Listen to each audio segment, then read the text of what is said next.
설교 제목은 우리에게 영적 권세가 있습니다입니다.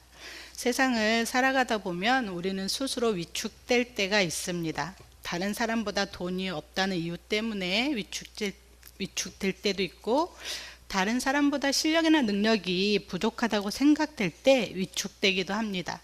또 건강이 약해질 때 우리는 스스로 위축되기도 합니다. 특히 우리의 부모님들의 모습을 보면 연세가 많아져 자녀들에게 봉양을 받았을 때 위축해 있는 모습을 보게 됩니다. 제가 예전에 들었던 이야기인데요. 어른들이 이런 얘기를 하시더라고요. 나이가 먹을수록 돈이 있어야 해.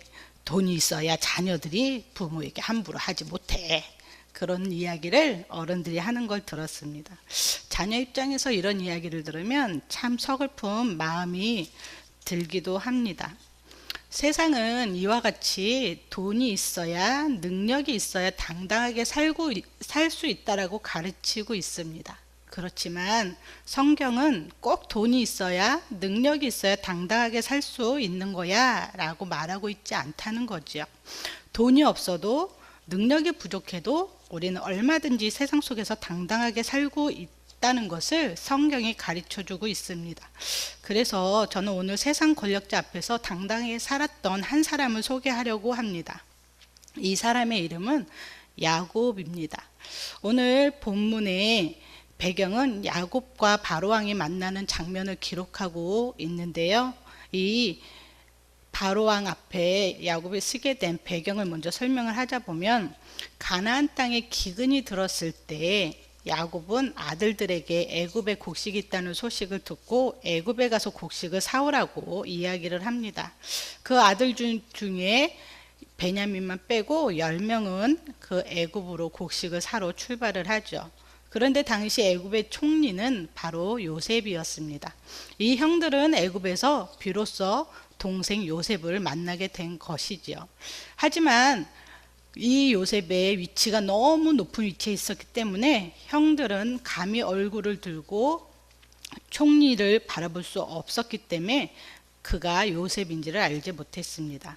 반면 요셉은 형들을 알게 되었죠. 하지만 요셉은 처음부터 형들에게 자신을 소개한 것이 아니라 자신을 숨긴 채 그들을 시험하였어요. 너희들 정탐꾼이지? 라고 하면서. 그때 이 형들은 요셉에게 자기가 사는 고향이 어디고 자기의 가족이 어떻게 되는지를 소개를 하였습니다. 그때 비로소 요셉은 너무도 사랑하는 자기 동생 베냐민에 대해 소식을 듣게 됩니다. 이 요셉은 비로소 베냐민을 만나고 싶었는지 계략을 세웁니다. 한 사람을 붙잡고 나머지 형들을 곡식을 나게 싣고 돈뭉치와 함께 고향으로 돌려보냅니다.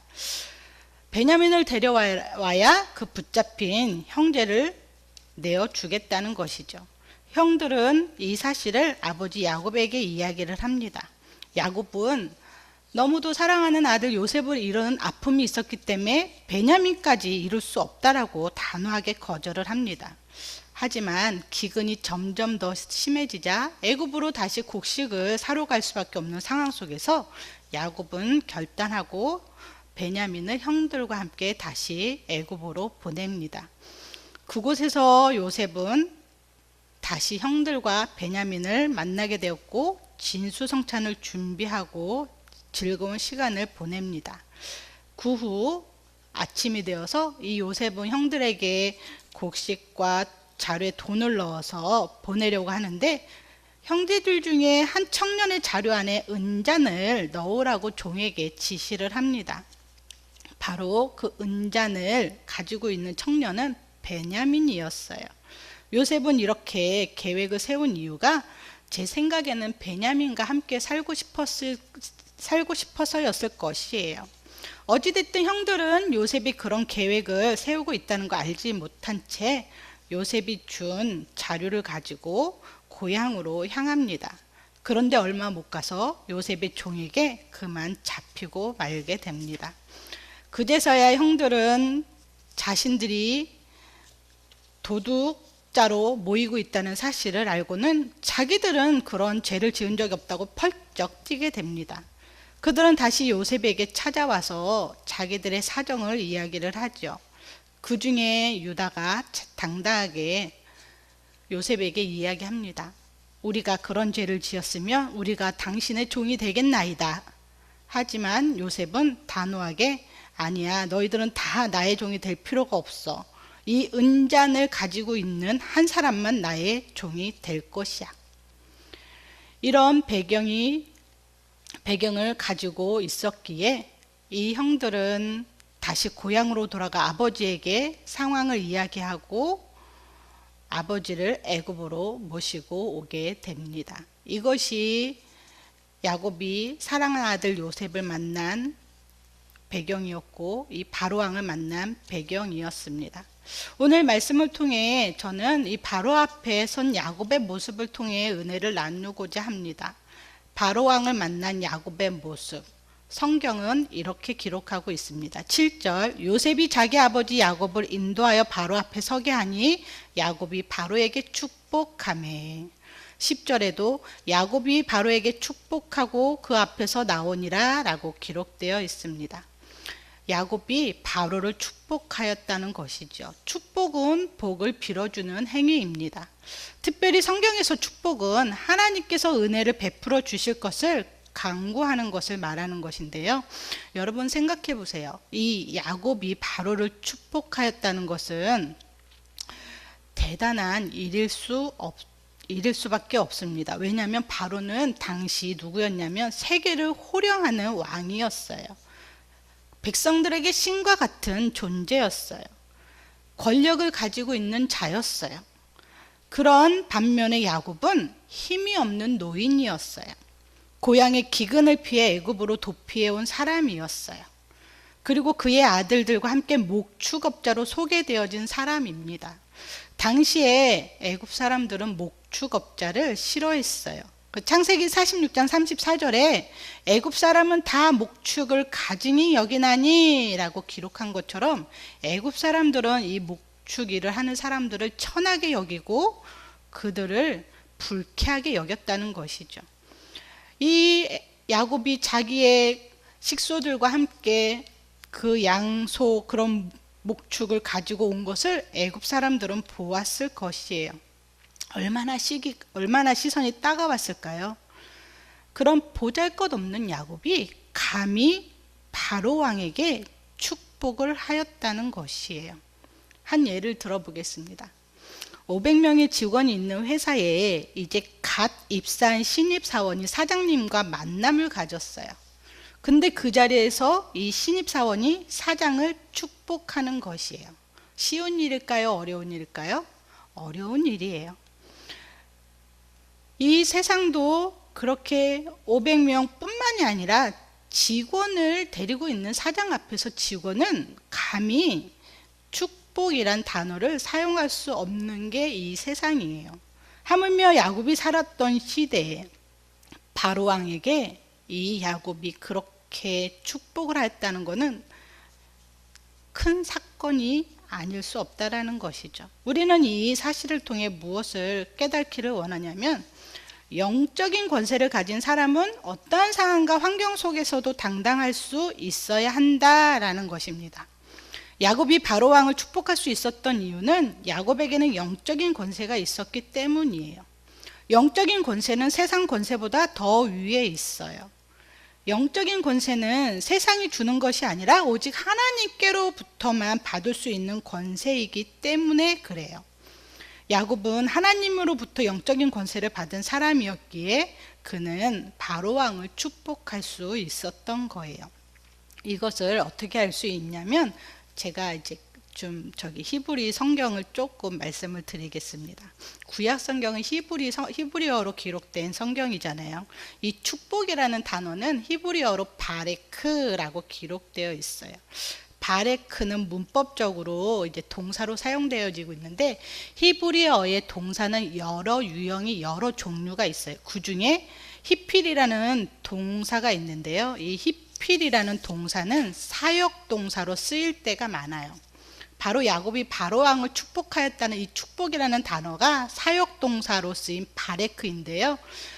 야곱이 바로 왕을 축복하고 있는 것은 바로 하나님의 일을 하고 있는 것을 말해주고 있는 것이에요. 하나님의 일은 누가 할 수 있을까요? 바로 영적인 권세를 가진 자만이 할 수 있는 것이에요. 아무리 세상에 권세가 있고 세상에서 이름을 내놓으라 하는 사람이라 할지라도 그가 영적인 권세가 있지 않으면 그는 하나님의 일을 할 수가 없는 것이에요. 그래서 성경에서 축복을 하는 사람들 대상을 보면 제사장들이 백성들에게 축복하는 것을 보게 되고 아버지가 자녀를 축복하는 것을 보게 되는 것이에요.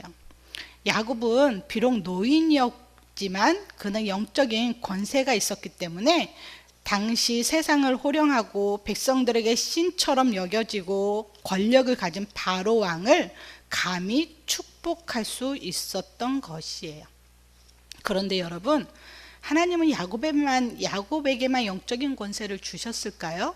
아니요. 성경 요한복음 1장 12절에 영접하는 자 곧 그 이름을 믿는 자들에게는 하나님의 자녀가 되는 권세를 주셨으니 라고 말하고 있어요. 예수님을 자신의 구조로 마음속에 모신 모든 자에게 하나님께서 영적인 권세를 주셨다는 것이죠. 하나님의 자녀로서의 신분, 하나님의 자녀로서의 권세, 이거는 저와 여러분도 가지고 있다는 것이죠. TV 드라마를 보면 왕의 자녀라는 권세가 얼마나 대단한지 우리는 조선 드라마 같은 걸 보면 알 수가 있어요. 그 왕의 자녀가 아무리 어려도, 아무리 부족해도, 아무리 가진 것이 없어도 왕의 자녀라는 신분 때문에 신하들이 꼼짝 못하는 것을 보게 돼요. 하물며 세상을 창조하시고 세상을 다스리는 만왕의 왕이 우리의 영적인 아버지가 되는데, 우리는 세상 사람들과 비교하면서 돈이 없다고, 건강하지 않다고, 나이가 많다고 위축하며 지낼 필요가 있을까요? 야곱처럼 영적인 권세를 가지고 세상 속에서 당당하게 살아가는 저와 여러분들 되기를 소망합니다. 하지만 이 영적인 권세가 있음에도 불구하고 세상 속에서 당당하게 살아가는 것은 쉽지가 않아요.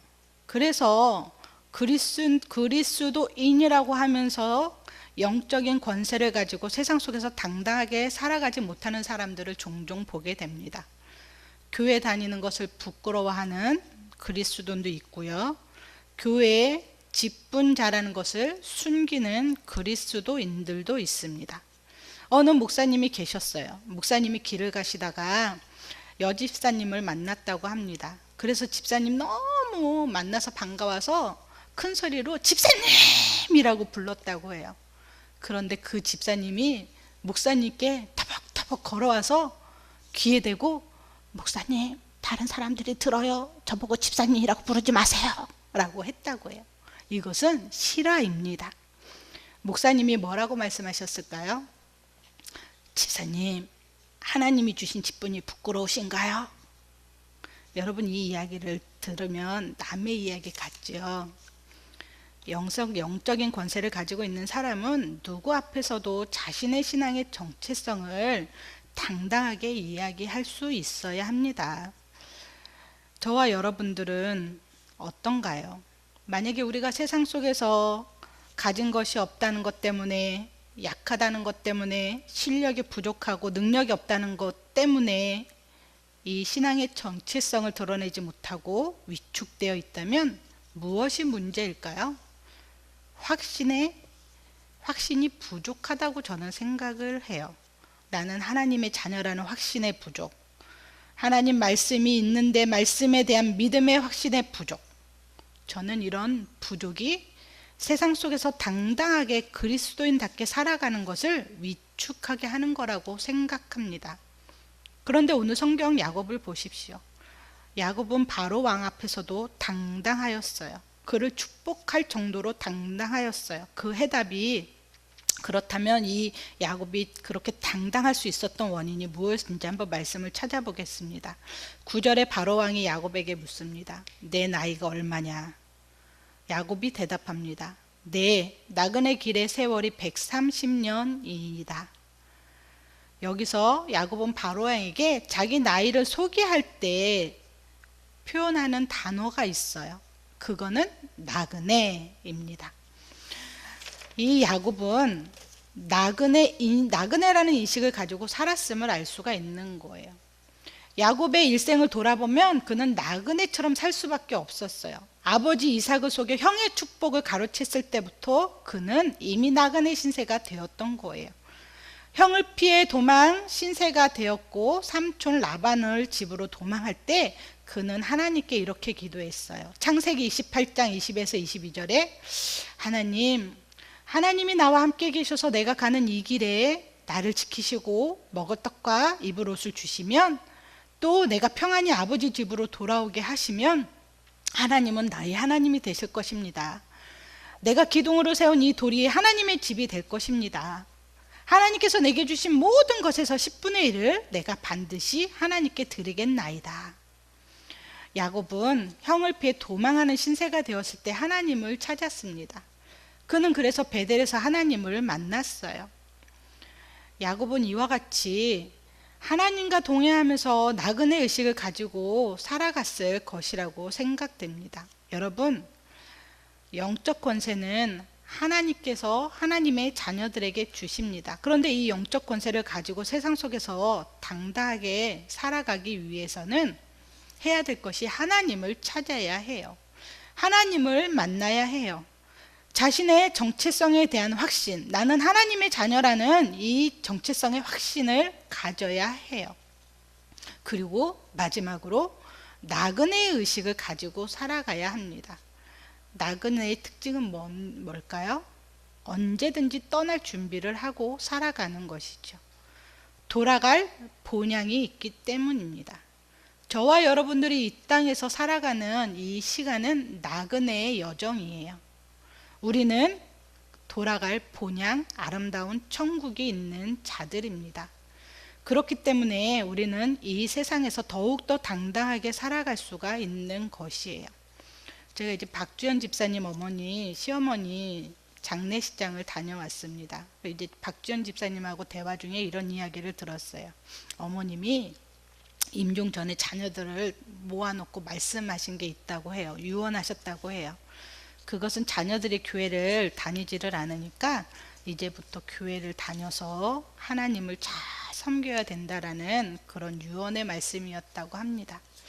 저는 이것이 영적 권세를 가진 자만의 모습이라고 생각이 들었어요. 오늘 말씀을 이렇게 준비하면서 여러분, 저와 여러분들은 누군가에게 이와 같이 당당하게 나의 신앙을 이야기할 수 있고 누군가에게 하나님을 믿으라고 권면할 수 있다는 이 사실은요, 대단한 영적 권세를 가지고 있는 사람만의 특권이라고 저는 생각을 합니다. 사랑하는 성도 여러분, 우리는 하나님의 자녀입니다. 하나님께서 우리 각자에게 영적인 권세를 주셨습니다.